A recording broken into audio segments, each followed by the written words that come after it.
Hey guys, I'm Roman FGH and I'm here to find out how important math is in programming. Is it something that every programmer should know? Also, does knowing math allow you to write better code than AI? Stick around to the end of the video to find out. By the way, if you like these kinds of videos, please let me know. Let's get started.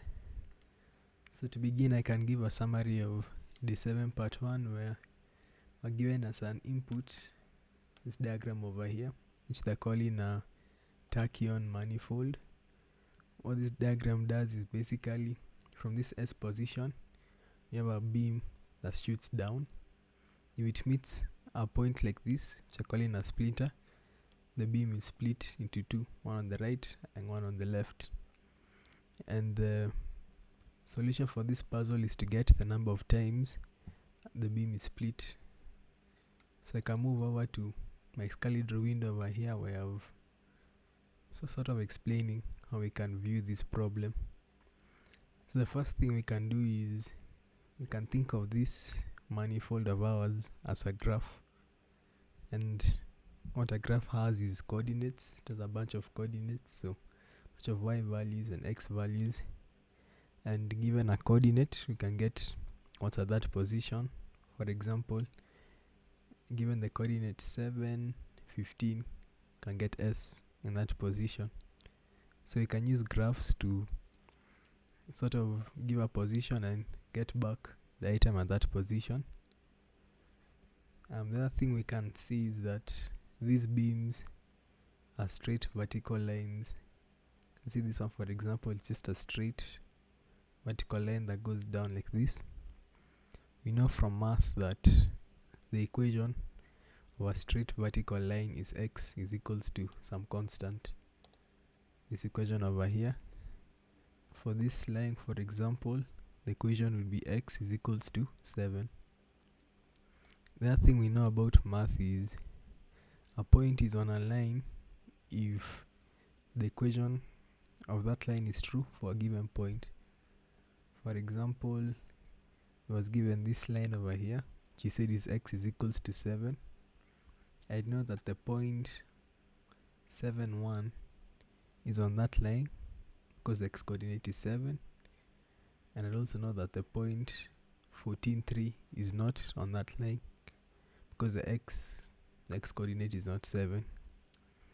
So basically we know that the beam is a straight line, can get its equation, and we know how to test if a point is on that line. So since we know all the points that can be in, for example, this line, so for this line x is equals to 4, we know that all the points that can be on this line, that one x is equals to 4. What we can do is we loop through down our y values, so go from 15 to 14, etc. And for our beam, you can start with this one, and for this beam, which we know is x is equals to 7, just ask ourselves as we go down the y values, does that point have a splinter?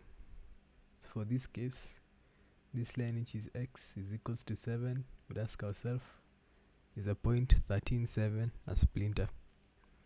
If it is, which in this case it is, we split the beam into two other lines and we repeat the same process. So for this line that starts at 13, at x is equals to 6, we ask ourselves if at point 12, 6 there's a splinter. There isn't, so the line continues. We ask ourselves if the point 6, 11 has a splinter. It does, so we know it splits. So that's the basic theory of how we can solve the problem using math. My code that does that is below. What it basically does is extracts the input from the text file, then get the position the line starts, just finds the s, then we can know the initial coordinate of the beam.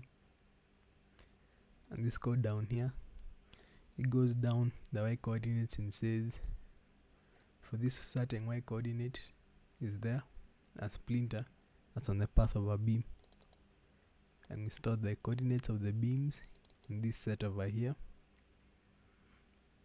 In this set I only store the